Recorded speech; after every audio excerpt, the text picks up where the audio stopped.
Good evening, everyone. My usual request to please silence your cell phones. And I'm Kate Harrison, the Dean of the Keese School, and our speaker tonight is Jim Johnston, and he told me that his presentation tonight is fun history. He will talk about pubs as a center of social life in colonial times, a place that provided food, sleep, news, gossip, and fellowship. Jim is a journalist, writer, lecturer, and retired lawyer who lives in Bethesda. He has written a number of books and published articles in the New York Times, Washington Post, and numerous magazines and journals. Please welcome Jim as he shares the fascinating and complex history of colonial taverns.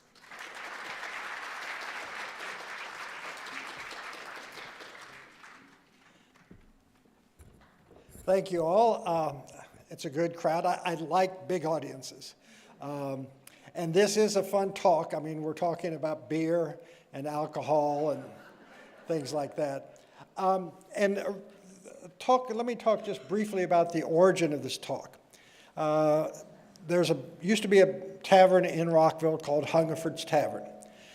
And Peerless Rockville, which is a historical group, said, "Do you know anything about historical colonial taverns?" And I said, "No, but I'll learn because it sounds like a fun topic." So I've learned all of this that I'm telling you tonight. With that, we're talking about colonial taverns, and taverns are taverns.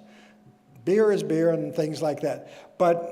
And there have been inns, taverns around throughout history. If you go back to the Bible, Mary and Joseph, there was no room in the inn. The Romans all across France had inns where they could stay for a night's journey. England had taverns, of course, and pubs. But the colonial taverns turned out to be something different. And as I'll talk about tonight, you'll see the difference. Now, this is a picture of the church at Williamsburg. And the reason I have this picture is because the early colonial legislature met there. It's unusual because you'll find that in these colonial taverns, they served all sorts of civic purposes, including political. The churches never did. I've never quite understood why. I know that the Puritans in New England used their meeting houses for community functions, but I guess the Anglicans did not do that. But in any event, the one important thing about colonial taverns was that they were the largest building in a town. And I'm talking about a town meaning a small town, not New York City, but in a small town, they'd be the largest building. So it would be open to everyone. And as you're going to see, it was sort of like a conference Marriott. They could provide all sorts of functions. I want to begin with, of course, alcohol, which was a very important thing. This is an image from South Carolina in 1760. And, South Carolina was a little different. You see these people are sort of gentlemen. They're well-dressed. They're sitting around a table. It's pretty elegant. You also see at the right side there's the standard thing, which would be an African-American enslaved person being the waiter. And that was pretty standard in the taverns in the South. But this is a different picture of a tavern. This is actually in Suriname, but it was done by an American artist in 1755, and I think he's really capturing what would go on at a tavern in America. And you can see at the top left, the servant is giving the big bowl of punch, and they did have these big bowls. The waiter's going to carry it around. The two men at the top right are about to go to bed, so that tells you that there's an inn in this tavern. There are two men on the right side dancing. There's the one man in the brown coat by the table throwing up, There is a woman and a man there on the far side, and you wonder about whether they're married or not. And there are not many women in this picture. Somebody's got their dog, and people are playing games. But there's this carousing going on, and that's the whole part in the alcohol part. People are going to go there, they're going to get drunk, they're going to throw up, they're going to drink way too much liquor, they're going to dance, they're going to do silly things. I thought, and maybe you've heard, that people drank beer in those times because the alcohol would kill the germs. I mean, they did drink beer. They rarely drank water, but even children would drink a beer. And so when I was preparing this talk, I came across this recipe. It's George Washington's recipe for beer. And you'll see that the second thing was boil it for 3 hours. You know, if you boil water for 3 hours, it's going to be safe. So the reason the beer was safe was because they boiled it. They didn't know about germs. They knew that to make beer, you boiled, you got hot boiling water and added yeast and all these other things to it. So I was just astounded. That explains why everybody drank so much in colonial times. If you drink, distilled alcohol, again, it's not going to have germs in it. Wine's not going to have germs in it. And beer doesn't have germs in it because it's being boiled. Now, they weren't really very popular to some men like Benjamin Franklin. And so he wrote in Poor Richard's Almanac, "He that for the sake of drink neglects his trade and spends each night in taverns till it's late, and rises when the sun is 4 hours high, and ne'er regards his starving family, God in his mercy may do much to save him, but woe to the poor wife whose lot it is to have him." So, Franklin's in Philadelphia, which was a city, and there the taverns are going to be more bar-like, really raucous places, and so that's generally what he's talking about. You're going to see that also with John Adams. These more upper-class Americans in the northern states are going to think about these riotous taverns. Here in Rockville, here in Montgomery County, Josiah Henson was an enslaved person who got free and then wrote an autobiography about what his life was like here in Rockville, in Montgomery County, in the early 1800s. "My master's habits were such as were common enough among the dissipated planters of the neighborhood. And one of their frequent practices was to assemble at the tavern on Saturday or Sunday, it's probably Hungerford's Tavern, which you're going to see later, Saturday or Sunday, which were their holidays, and gamble, run horses, or fight gamecocks, discuss politics, and drink whiskey and brandy and water all day long. Quarrels and brawls of the most violent description were frequent consequences of these meetings, and whenever they became especially dangerous and glasses were thrown, dirks drawn, and pistols fired, it was the duty of the slaves to rush in and each one drag his master from the fight and carry him home." So that, in these smaller communities, like Montgomery County in the 1800s, these were pretty tough places. They were not places for women. They were not places probably for the planter class. These were, roughneck places. And another one example of that is Battletown Inn in Berryville, Virginia. Some of these places, I've been to. Some of these places I've even had beer and drinks at and food. I didn't eat here, but I went here, and it's Battletown Inn in Berryville, Virginia. It's down the Shenandoah Valley near Winchester. And I was curious as to the name Battletown Inn, because to my knowledge, and then I started researching, there were no battles in that area, not during the Revolution, and yet this is a colonial tavern. And I finally found out why.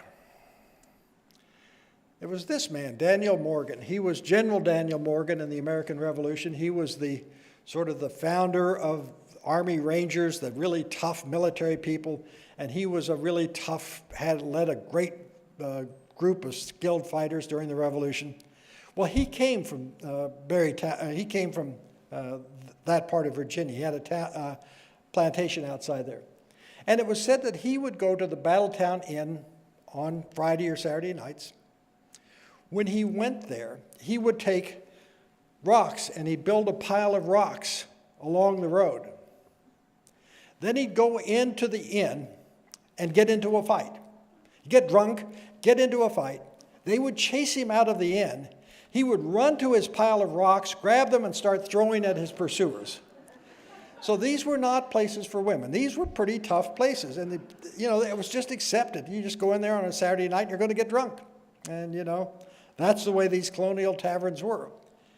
Now, John Adams, who was, of course, up in New England, a far more proper man, this is what he said about taverns.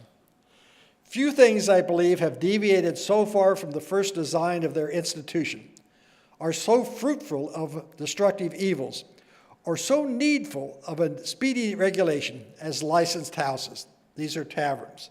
I'm going to say, in New England, most taverns had to have a license from the state, especially in New England.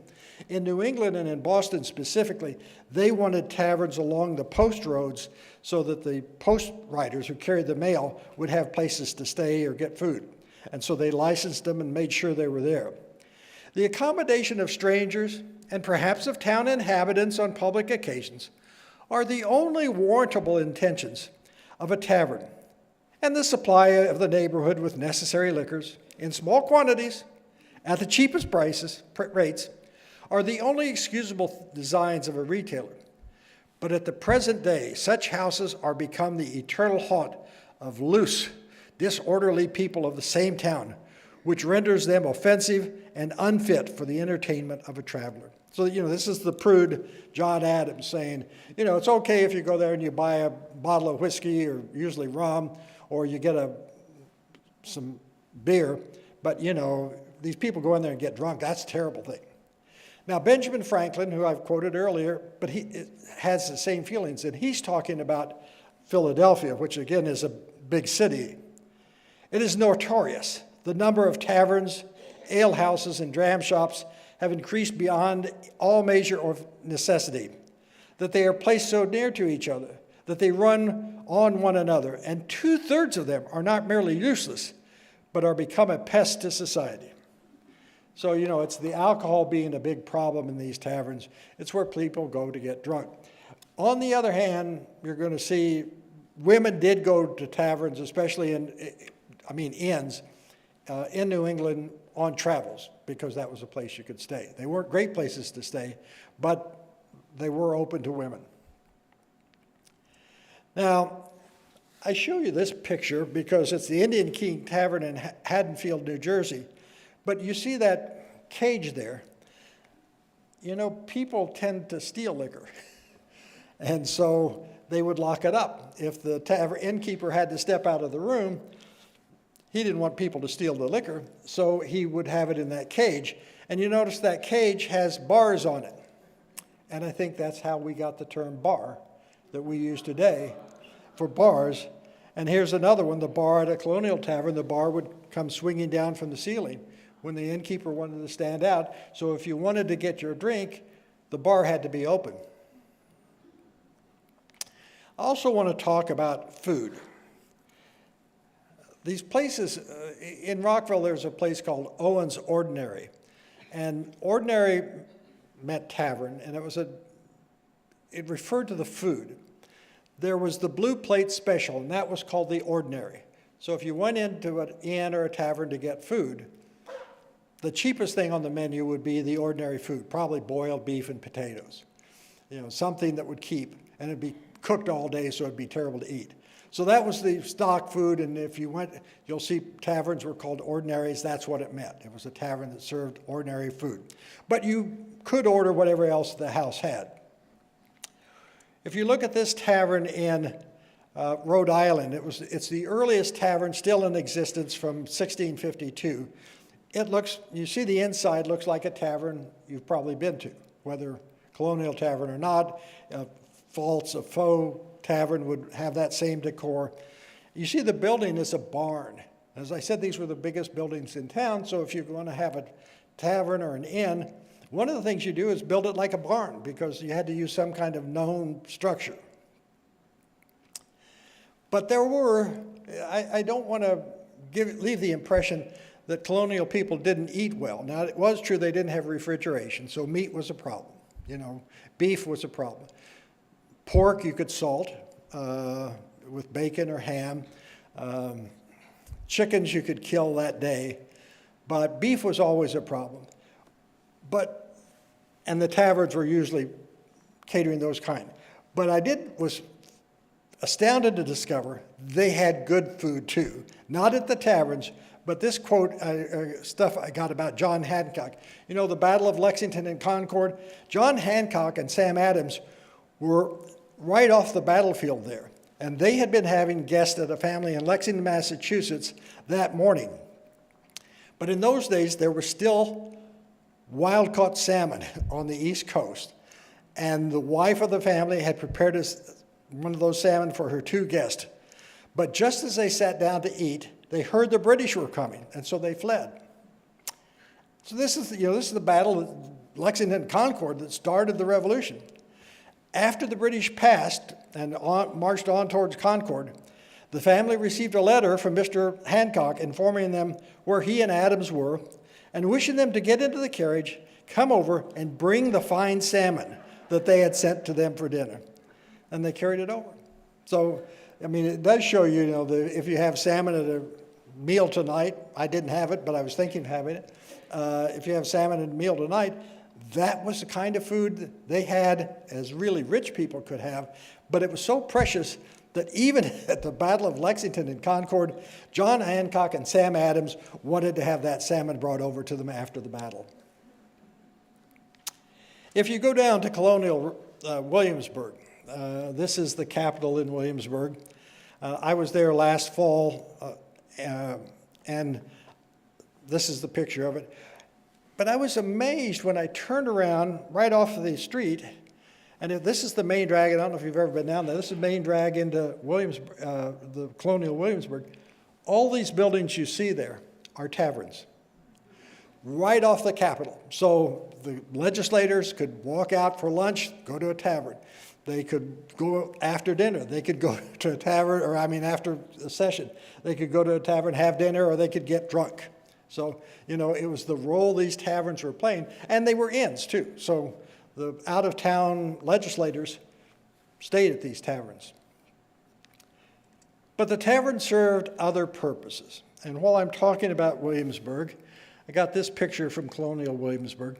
This is a stagecoach. You think of stagecoaches, and your image of a stagecoach is like out of a Western, with the drivers sitting up on top. It didn't rain in the West. It does rain here in Washington.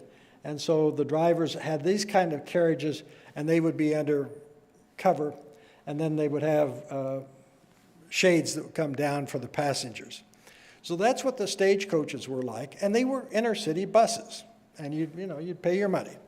So when you look at this ad, for example, from 1794, it's an ad for the stagecoach. And the stagecoach runs between Annapolis and Georgetown. And he says the stagecoach is going to start once a week between Annapolis and Georgetown by the way of Queen Anne and Bladensburg. He starts from Mr. George Mann's Tavern on Tuesday morning in Annapolis. And then he goes over to Suter's Tavern in Georgetown that evening. So, it's, I don't know what that distance is, 40 plus miles. And it would cover it in a day. All right, so you get there. You're going to take the stage from Annapolis to Georgetown. This is Mr. Mann's Tavern in Annapolis. So you get there at 6 o'clock in the morning. It's cold. It's a day like today. So you're going to want a place to stay while you wait for the stagecoach. So that's why they started at taverns. They were depots for the stage. So the tavern would be open 24 hours a day. They were called public houses, in part because they were open to the public. They were probably the only building in town that you could go to if you were a stranger and get out of the weather. Ebenezer Crafts, though, ran one in Sturbridge, Massachusetts in 1771, 13 bedrooms with as many as 4 to a bed for 3 shillings. It included a men's-only smoking room, a ladies-only parlor, a tap room, of course, and a kitchen. In addition to food, beverage, and lodging, Crafts sold everyday items such as sugars, nails, and tea, and provided postal service. He would carry mail weekly to and from Boston, bringing news of the escalating hostilities. And that was a central role of the taverns then. They were the newspapers, they were the broadcast television stations. It was where you could go to find out what was going on in Boston. People would often bring papers along, newspapers along from some other city, but might be left there, but you could talk about them, so you could find out what's going on in the world. So they were, especially in New England, they were centers for the community. Again, not often women, but mainly men, because only men could vote, but it'd be the gathering place for people in the evening. But then there's this tavern, the White Swan Tavern in Chestertown, Maryland. I'm not sure that this is the precise building. This building was built in 1733, and the incident I'm going to read you happened a year earlier, so it may not be that building, but it is the location. And here's what happened at that tavern. A lawyer wrote this. This happened about the beginning of June 1731, when I, who was attending the courts there, and had heard of Job, this man is Ayuba Suleiman Diallo, went with several gentlemen to the jailer's house, being a tavern. So the tavern served as the jail, and desired to see him. He was brought into the tavern to us, but could not speak one word of English. Upon our talking and making signs to him, he wrote a line or two before us, and when he read it, he pronounced the words Allah and Muhammad, by which, and his refusing a glass of wine we offered him, we perceived he was a Mohammedan or a Muslim, but could not imagine of what country he was or how he got thither. For by his affable carriage and the easy composure of his countenance, we could perceive he was no common slave. And that the lawyer Thomas Blewett. This man was actually, as I said, Ayuba Suleiman Diallo. He had come from Africa. He was literate. He was enslaved in Maryland on the eastern shore. And when he got here, he fled. That was why he was put in jail. He was a runaway slave. But he also was literate, and so he wrote a letter to his father in Africa. Now, why this guy thought a letter in 1731 could get to Africa from Maryland is beyond me. But he did. But the letter did get to England, and people there were so amazed that there was a literate slave that they had him brought to England, and this portrait was done by William Hoare, who was a student of Thomas Gainsborough. So these taverns would serve all sorts of functions. You're going to see Hungerford's Tavern here in Rockville also served as the court. So, during the day, juries would come in, people would be tried, and there was a jail there too. Tavern names and the owners is worth talking about. Tavern owners were mainly white males, but 71% of the tavern keepers in Massachusetts were women in 1699. And there's a reason for that. These were ma and pa operations. Husband and wife would run it. The husband would die or become incapacitated, and so the women would take over. Running the tavern doesn't take a lot of physical strength if you can hire the muscle. And so what you have to do is you have to have accounting, you have to know about food and things like that. All things women at that time came natural to women at that time. So it was easy for women to move into the role of the tavern keeper. Here's an ad from the Maryland Gazette in Annapolis. King of France Tavern, Sarah Ball. She's opening a tavern. She's had a tavern there before, and she's opening a tavern, and this is 1784, right when the Revolution is just ended. So women were running these things. Even unmarried women, or at least independent women, were running them. It wasn't merely if her husband had died or become incapacitated. It was a business that was open to women. It's very surprising that they would do that. It may surprise you, but it was not uncommon. And then this story is told about what it was like with these ma and pa running taverns. It's a joke, really. This traveler, can you furnish provender for my horse? The tavern woman, no, we have none. The traveler, can you furnish me with supper? The woman, we have no bread. My husband started for the mill this morning, and he'll return tomorrow. Can you furnish me a glass of whiskey? We have none. My husband took his gallon bottle, and then will bring some when he returns. Madam, can you tell me, what do you keep of the entertainment of travelers? We keep a tavern, sir. So, people weren't really that enamored with a lot of the taverns. I'm checking my time. Now, some of the Maryland and Virginia taverns that are nearby. The first one is the George Washington House in Bladensburg. It's still there. It's not a tavern. It's just vacant. And they nice little sign up there. It's the yellow building in Bladensburg. Bladensburg was on the post road. I think that's Highway 1, running up the coast. I mean, it was later called Highway 1. But it was the road from Virginia up to Baltimore and then up to New York. And so that would be a place that Martha Washington stayed in, for example, when she went up to meet George, either in the Revolution or in New York. This is a modern artist's view of that, what it would look like in colonial times. And you can see the artist agrees with me that that's a stagecoach. So the stagecoaches were going from, would be the route. They'd have to follow the tavern routes. That their passengers would have places to stay. This is the Reynolds Tavern in Annapolis. It was originally leased from St. Anne's Episcopal Church, which owned the land as part of the glebe there, and I'll talk about that in a second. Standard Oil wanted to buy the property in the 1930s, but it was saved by preservationists. It was one of the earliest preservationist movements in the United States to save that building. And let me just briefly explain a glebe. The Anglican Church, the Church of England, would give pastors 100 acres of land, and that was called a glebe, Glebe. And the design was that the pastor was supposed to rent that land out to handle the expenses for the church. And so you see here in Annapolis, the Anglican pastor is renting it out to a tavern, which I'm sure was far more lucrative than if he had corn being grown there. Now, taverns in the American Revolution. This was an ad in a cartoon in England, and it was the title of it is "The Attack on the Odd Bobs and Syllabubs, an American Scene During the War." And first of all, odd bobs and syllabubs is a kind of drink, and that's that big silver bowl you see. And I don't know what they'd put in it, but all the English at the time knew what that drink was.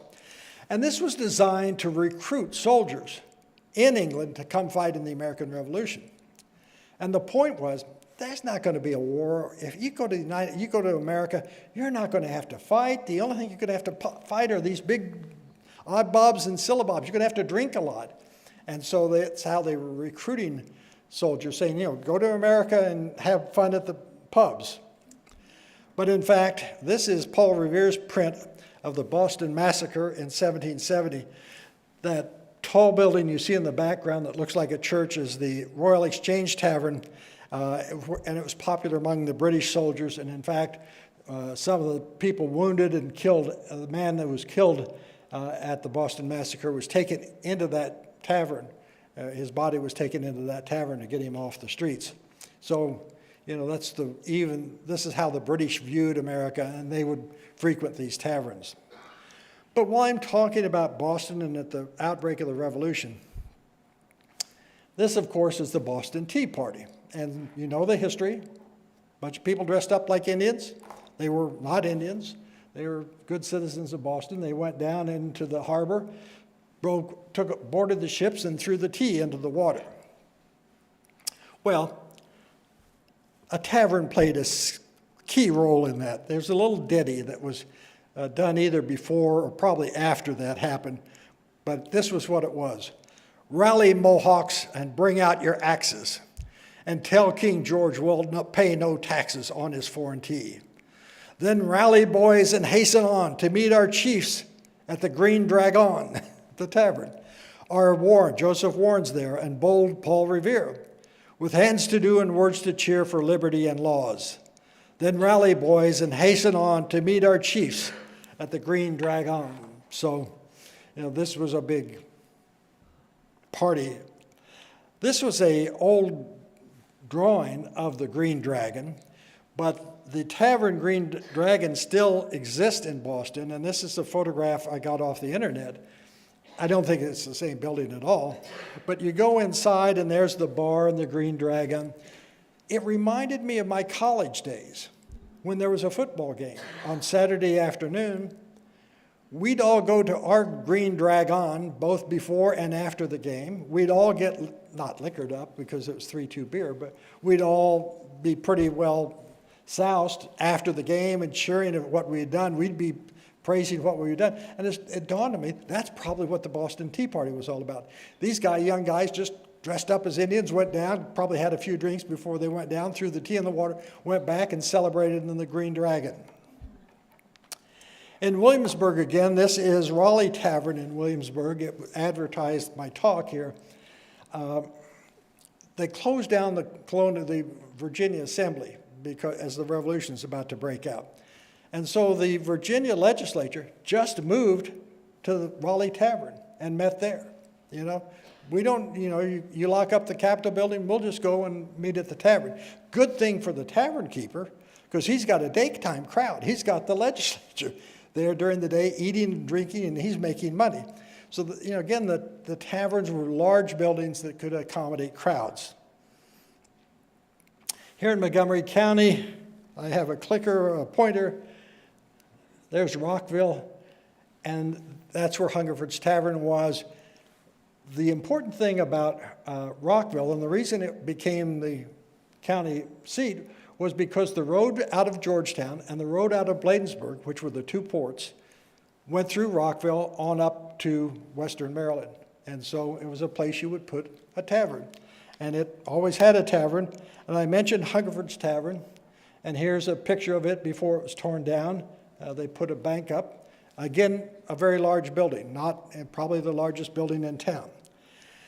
And so as I said, when I was done to talk about this for the Peerless Rockville for the anniversary of the Hungerford Accords, the Hungerford Accords, this is the newspaper from the Maryland Gazette showing the Hungerford Accords down at the bottom. They committees of correspondence before the Revolution asked counties all over the country to lend support, pass resolutions to support the people of Massachusetts. And that's what the Hungerford Accords were. But I'm showing you this for a different reason. The one at the bottom says the justices of the peace, the county officials, met at Hungerford's Tavern and passed their resolution. The one at the top is from a Virginia county. It said they met at the courthouse. And the interesting thing is, it's the same day or within a week of each other. Virginia was richer. They could afford to build a courthouse, and they could afford for the county council to meet in a courthouse. Montgomery County was poorer. They couldn't have their own building, so they met in a tavern. And they see the civic role these taverns were playing.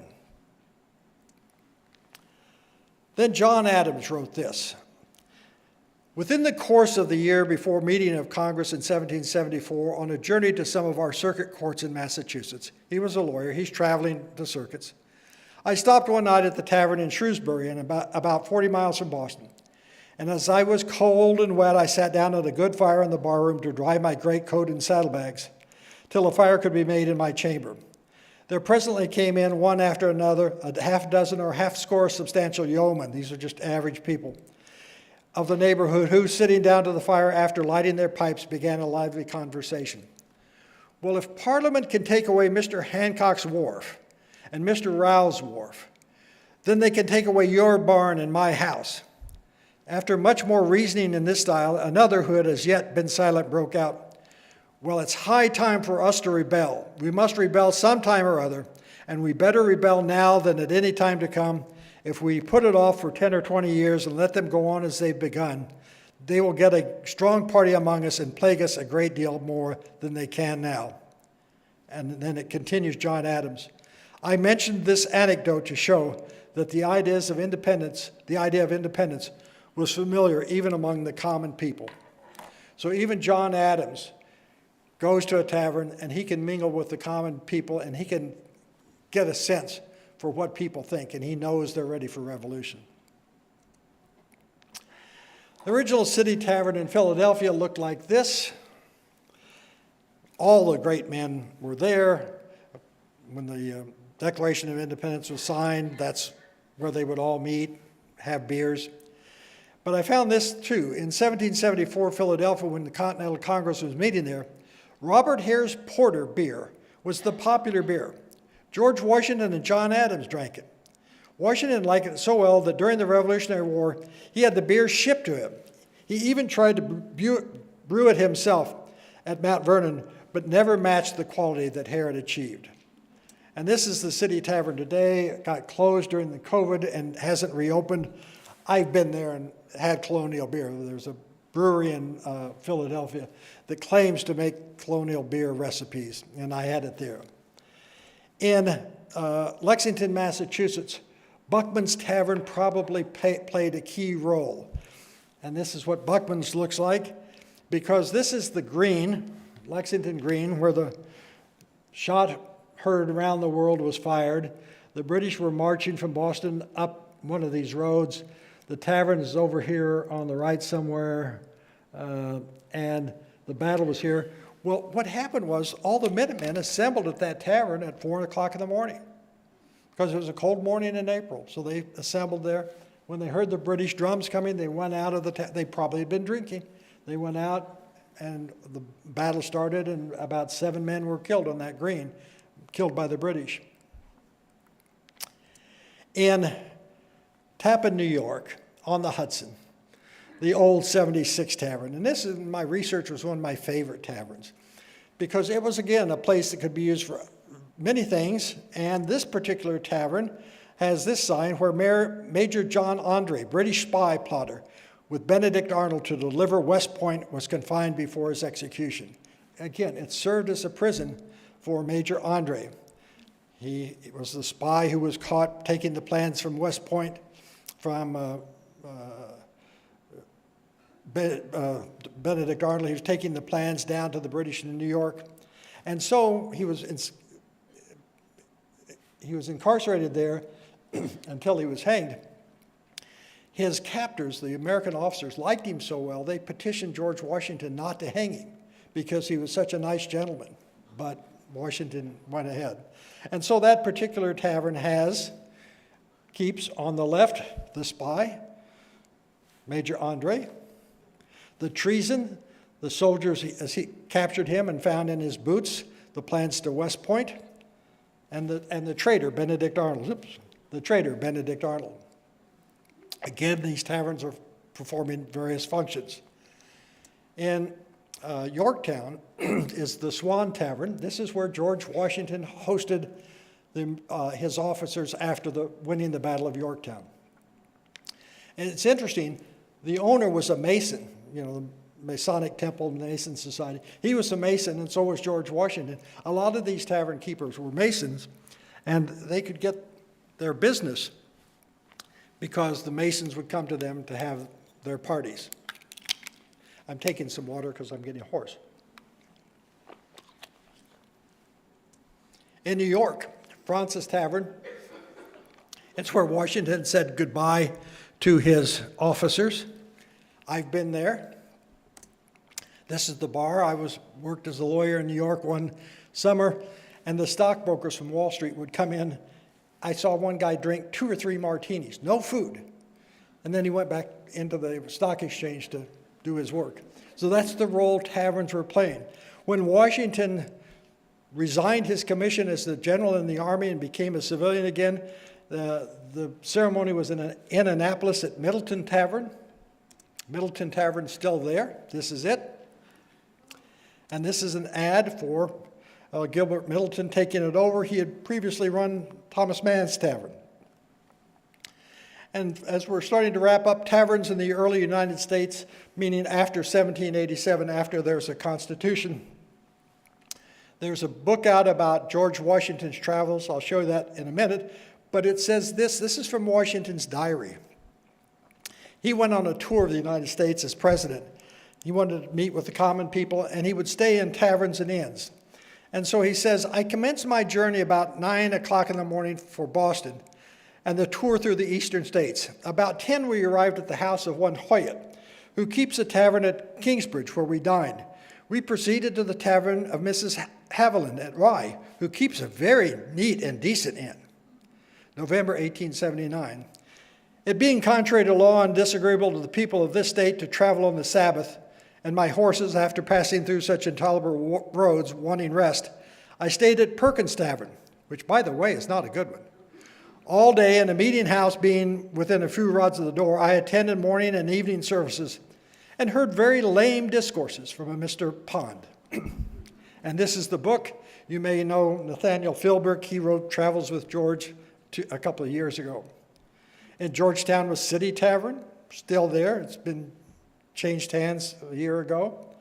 And ad from a newspaper that the board of directors of the bank were going to meet at McLaughlin's Tavern, and that was City Tavern at the time. Drainesville Tavern in Fairfax County, Virginia, known earlier as Jackson's Tavern, still exists. There's an ad just a month ago I saw.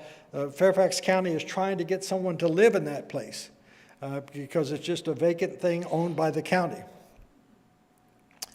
Middleton, the Wayside Inn in Middleton, Middleton, Virginia, it claims to be the oldest kitchen in the United States still existing.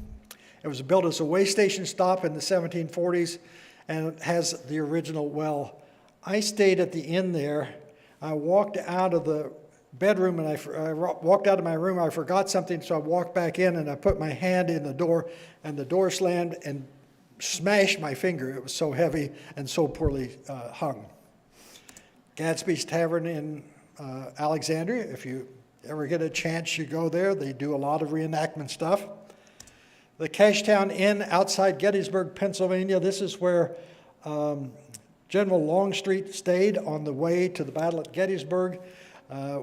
I stayed, we didn't stay there. We had dinner at the restaurant, which was very nice, but according to the travel advisor, trip advisor, the inn had bed bugs. So, it's one of the things that you want to avoid. My conclusion, this is the book, only recent book on colonial taverns. It's not a great book, but it does say taverns were established along post roads, as I said. But when the railroads came along, the taverns lost business and closed because the railroads took different routes.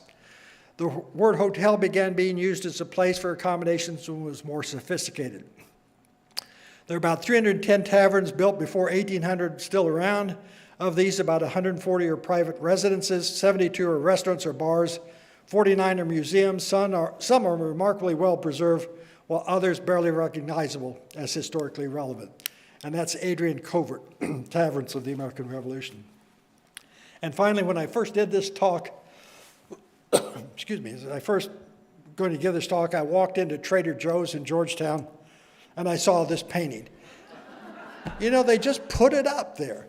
No artist name. I think that's Taft, George Washington, Lincoln, and that might be Roosevelt, but who knows? But again, it's commemorating the glory of American taverns. Thank you very much.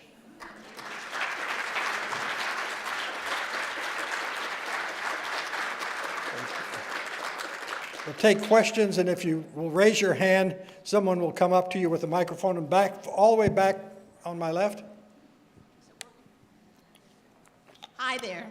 I hope that you would, very interesting to me. First of all, I was born and raised in Lexington, Massachusetts, so of course I know Buckman's Tavern. But I also want you to know, and I'd like you to add to your talk, I'm a founding member of the Flagon and Trencher Descendants of Colonial Tavern Keepers, which is a national lineage organization. Wow, I'm sorry. And we meet once a year, and different members become the host for their area. I've done 2 of them in the greater Washington area when my health was better. I did one at Gadsby's Tavern in Alexandria, and I did one at the South Mountain Inn in Frederick. Not that that inn was there, but we have deeds that proved there was a tavern there. And these events have to be held at a tavern. I've also been to Williamsburg with that. But it's a national group of direct descendants, and you join just like at the DAR or something with your genealogy chart to show that you came from a tavern keeper. Well, so you end up being the daughters of the tavern keepers. Let me move on to see if anybody else has a question. It's not just daughters, it's descendants, men and women both. Thank you very much. Anybody else have questions? Yes, sir, down here. It's my understanding that the What? It's my understanding that the Tea Party guys were also Freemasons. Probably. He's saying the Tea Party members were all Freemasons. Now, wasn't John Greenwood, wasn't that George's dentist you had that made his false teeth? I didn't have the dentist that made the teeth, but There was the John Greenwood when Oh. you opened up. I Oh. at the same time. Thank you. other questions? Yes? Back on the left. In 18th century England, there were also a lot of coffee houses at this time. I was just wondering if there were coffee houses in America. There were coffee houses. England had coffee houses. Were there coffee houses in America? They also had tea houses until they stopped the tea. And then, when the Tea Party, they embargoed the tea, tea couldn't be imported, and so people were encouraged to drink coffee. But Americans, you're talking about the difference between a big city like London, where you have sort of sophisticated crowds like Starbucks and things like that, and Rockville, Maryland, which has about 40 or 50 homes, and people aren't, there's not enough consumption of coffee. But they did have it. Any other questions? I'm told that you have to get a bus at 8:30 is the last bus at 8:30. Yes, ma'am. Is there any record about the entertainment at the taverns? That's a good question, and I get that question. They did not have entertainment. I did not find, you think about an Irish pub where people are entertaining, you think about music, they did not have, the entertainment was the alcohol. There's no, again, you're talking about small towns where there would not be a lot of musicians. Unless the guy's been working all day on a farm, he's not going to come down to the tavern after 12 hours in the field and play the guitar. Any other questions? Oh.